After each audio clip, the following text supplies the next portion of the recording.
I will talk about what artificial intelligence brought to protein structure prediction.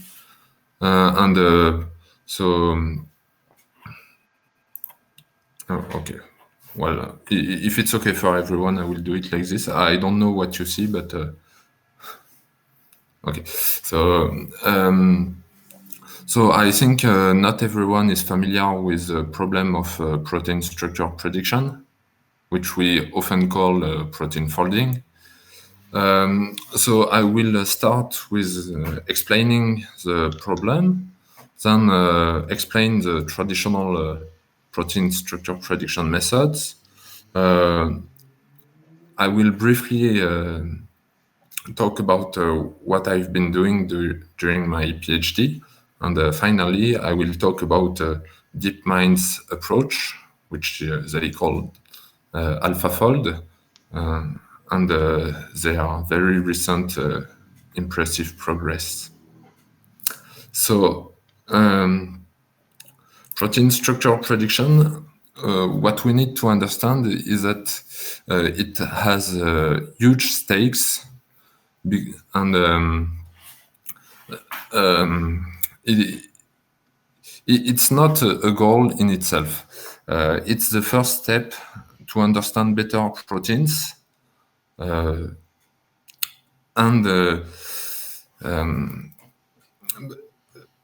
it will not have applications in the next year. But maybe in the next decade, it could be a really huge thing. It might help. Basically, any disease can be is somehow related to protein dysfunction or could be solved with a very specific protein, which would be able to fix one particular thing in the body. So in medicine, it could really be a huge transformation to understand better proteins. And not only in medicine, because in chemistry as well, there are a lot of research to improve reactions using proteins. And if we are able to create proteins for virtually free cost, we can even use it in materials, or they have plenty of properties. So protein structure prediction, it's quite easy to explain. The goal is to predict a 3D structure from a 1D chain of amino acid. So this chain of in this chain of amino acid, each letter represents one amino acid, and a typical protein is just a chain of about 100, sometimes more, sometimes less, amino acids, which is folded into itself like this. So here the representation is not accurate in the sense that it's a cartoon representation, and actually each there are about 100 of amino acid, and each of these amino acid is composed of between 10 and 20 atoms. So this structure, to understand how the protein works, this structure must be known, otherwise it's just impossible. And in particular, there are critical parts. So here, for example, I took a protein with a ligand. So I don't know exactly what it does, but it will bind to a smaller molecule. And the part that is close to the binding site will be critical.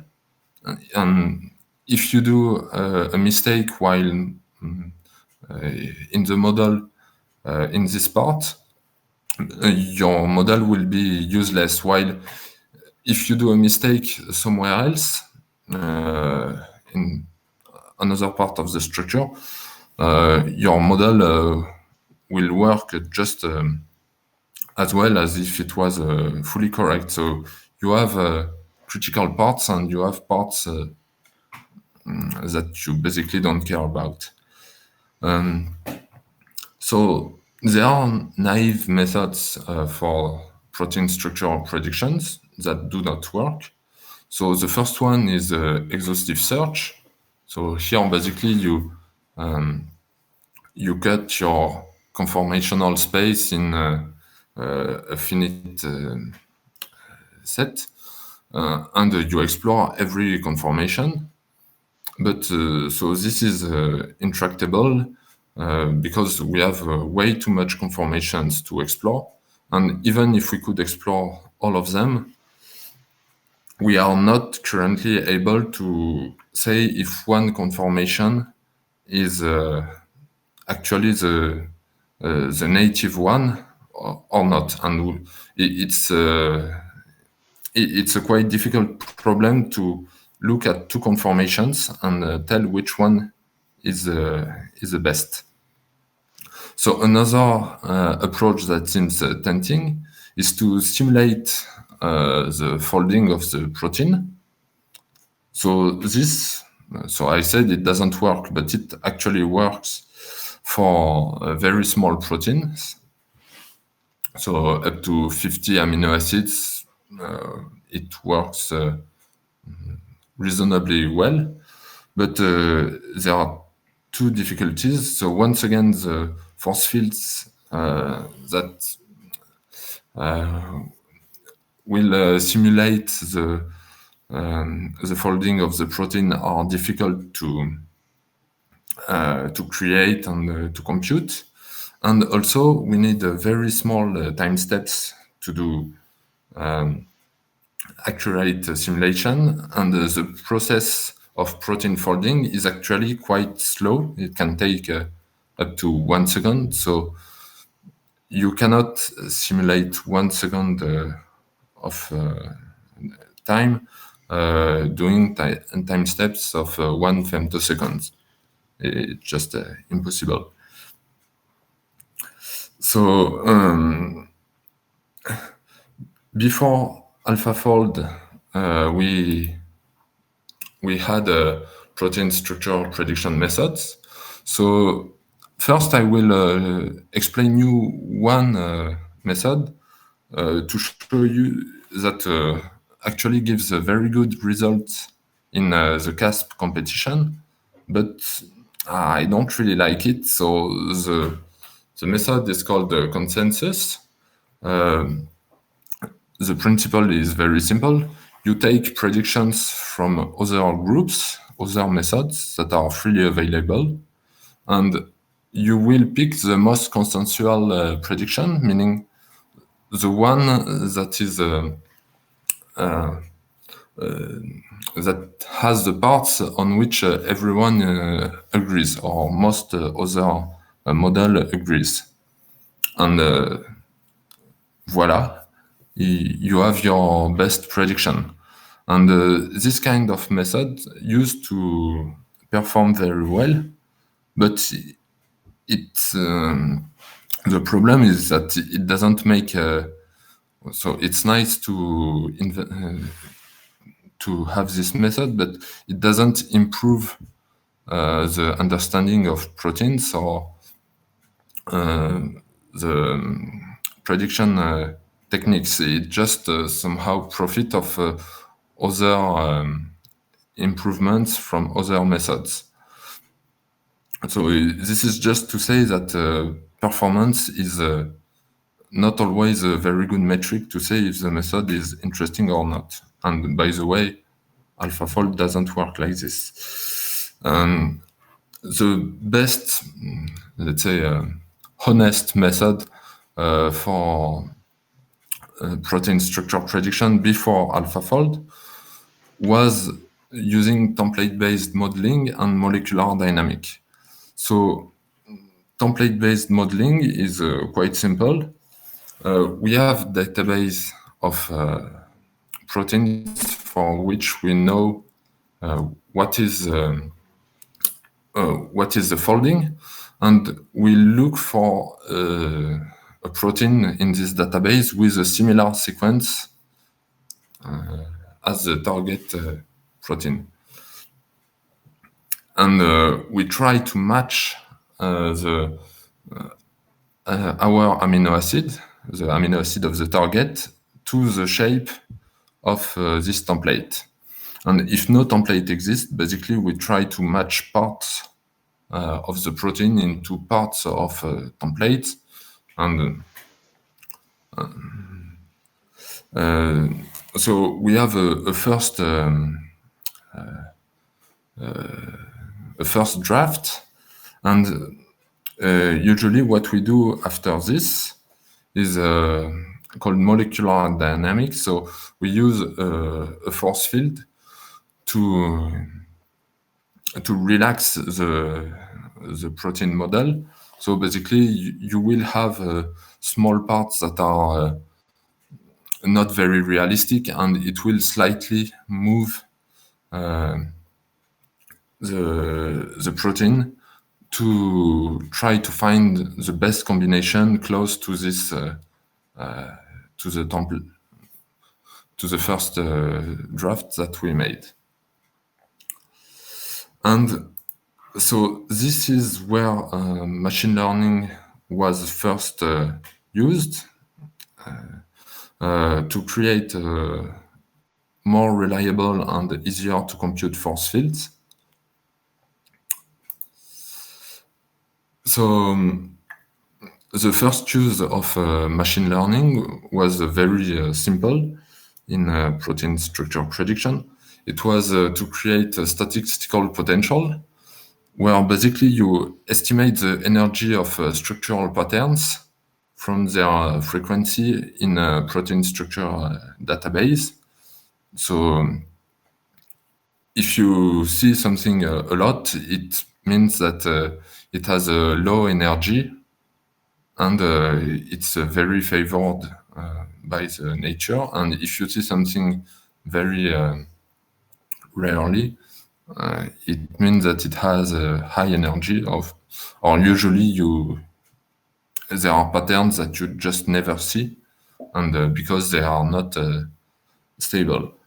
And so this allows to have the force fields that are much faster to compute than physical potential. And also it can somehow estimate the entropic contribution, because in protein structure prediction, you don't only have the free energy. I mean,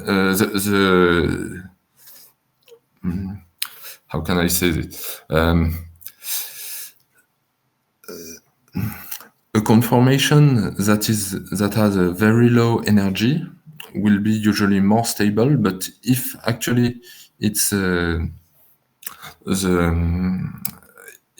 very narrow, it has only a very low energy in a very narrow space, it can be less stable than something that has higher energy in a wider space. Well, so I will talk a bit about our contribution, because during my PhD, I tried to use deep learning as well to estimate the quality of protein models. So the method was quite simple. We adapted convolutional neural networks from computer vision, and we made it 3D instead of 2D, and simply tried to predict a score from parts of proteins like this. So just taking a 3D picture of the protein and having a regressor 3D CNN to compute a score. But So this gave reasonable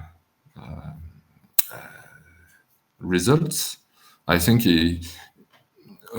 depending on the metric, it was one of the best currently available quality assessment method. But we had one issue is that we needed to train this on high quality proteins, but also on low quality proteins. Otherwise, obviously, the model would always say, okay, it's a high quality model. So the neural network would say it's always a high quality model. And it's not clear how to create the low quality protein conformations. And so we also tried to compute the gradient of atoms position to drive the conformation to be able to refine it. So changing the position of atoms to optimize the score provided by our neural network. So the idea, I think, was great, but the results were actually terrible. So it didn't work at all, and I think it's mostly because it drove the conformation toward conformations that are totally unrealistic, and that are so unrealistic that they were never seen in the training set. So now I will talk about more successful deep learning applications to this problem. And first, I need to talk about coevolution. So the idea is very simple yet very clever. Is that we have a lot of sequence for which we don't know the 3D structure. So basically, for one structure one three-dimensional structure, we have about 1,000 sequence for which we don't know the structure. And the idea was to use all this data and to say if in the sequences that are related, you find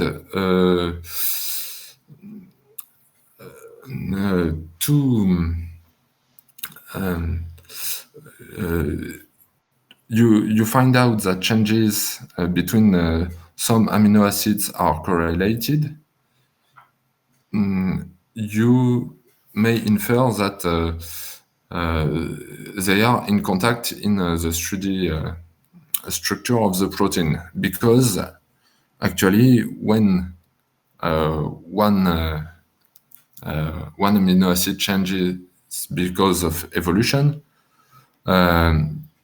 if the second one doesn't, the protein will become unstable and fold in a bad conformation, and so the organism will die. So this was the simple idea, but it was used before DeepMind and AlphaFold, but somehow DeepMind managed to use deep learning to find more subtle correlations between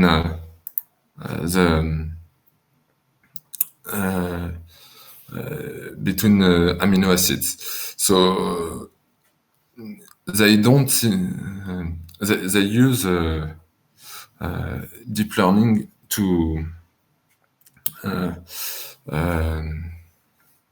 so they use covariance maps between amino acid in multiple sequence alignment as the input of convolutional neural network, which are 2D this time, and they output what we call contact maps, is a map of distance between amino acids. And so they also output a few geometrical other features that will make it possible to fold the protein. So I have a few remarks about this. Is that I'm not totally convinced by what they say, because when they released their first method, they somehow they insisted a lot on their method to use these contact maps to generate the 3D structure. And it's kind of strange, because this is trivial. Everybody knows how to use a contact map and make it a 3D structure. There is you just do gradient descent, and it was not at all a topic of research, and yet they insisted a lot on this. So I found it a bit strange. And actually, when they released their method,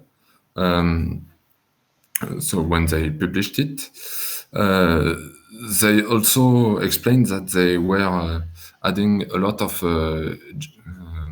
physical features of amino acid into the input map. So this was how they managed to do their first improvement 2 years, 2 years ago in AlphaFold 1. To give you an idea, the 2 years ago, they managed to achieve a score of about 60 out of 100, while other groups were between 40 and 50. So it was, and other groups were between 40 and 50 for 1 decade almost. So it was a huge improvement, but this year they managed to achieve a score of about 90. So at 90, you start considering the problem as solved, because to get these scores, you compare the structure with the structure solved by crystallography, so with an experimental technique. And this experimental technique does not give you a ground truth with 100% certainty. So actually 90 is as good as what a replication of the experimental structure would give you. And so this year, they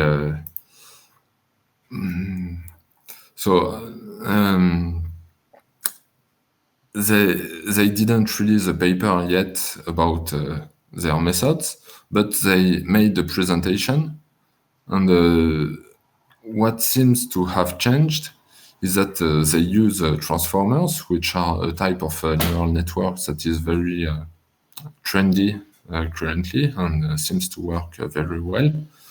And they adapted this to refine structures with a neural network that actually somehow encodes the protein in a three-dimensional space. So this